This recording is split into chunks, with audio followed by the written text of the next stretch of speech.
tama yung sinasabi niya kung ginawa ninyo ang dapat gawin.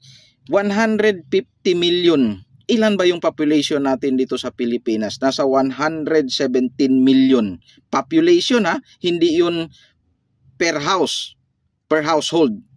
Population yung sinasabi doon. Ibig sabihin kasama yung mga bata doon kasi population yung data kinukuha nun.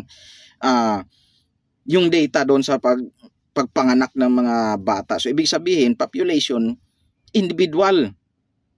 117 million population. Sa 150 million, kung binigyan po yun lahat ng tig-1 million, walang Pilipinong nagugutom, sa totoo lang. May matitira pa po kayong pwede niyong kulpahin or pwede niyong kurakutin doon sa 150 million na budget na yun para sa ayuda.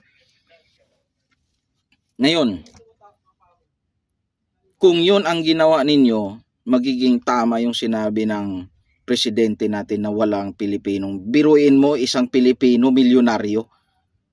Pero kung ginawa ng DSWD doon sa household lang, isang bahay, ibig sabihin isang household, mas malaki pa. Kahit bigyan nyo ng 2 million siguro yan or 1.5 million yung every household. Yayaman po ang Pilipino kung ganun yung ginawa nyo. Pero anong ginawa nyo? 2,000 pesos. Hindi each, ha?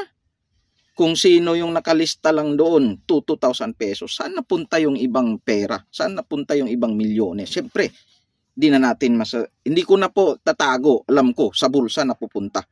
Kaninong bulsa? Siyempre, kung sino yung nagbigay ng budget nun. Try nyo na lang po i-check yung pamumuhay nila kung paano po nangyari. Biruin mo, isang congressman, magkaano yung sweldo? Nasa 200 plus ata.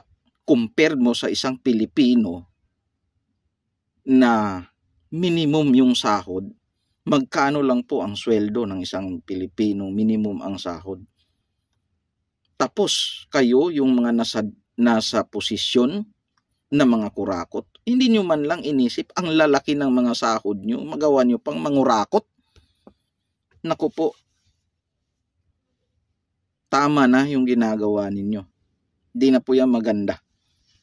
Balik po tayo doon sa sinasabi nating sitwasyong nangyayari. Doon na po tayo doon sa ginawang hearing po ni Senatora Amy Marcos. Lumabas po doon lahat na inamin po ni Secretary Boying Rimulya na siya po ang nagbigay ng clearance. So tinanong siya ni Senator Bato na iba po yung nagbigay ng clearance at nagbigay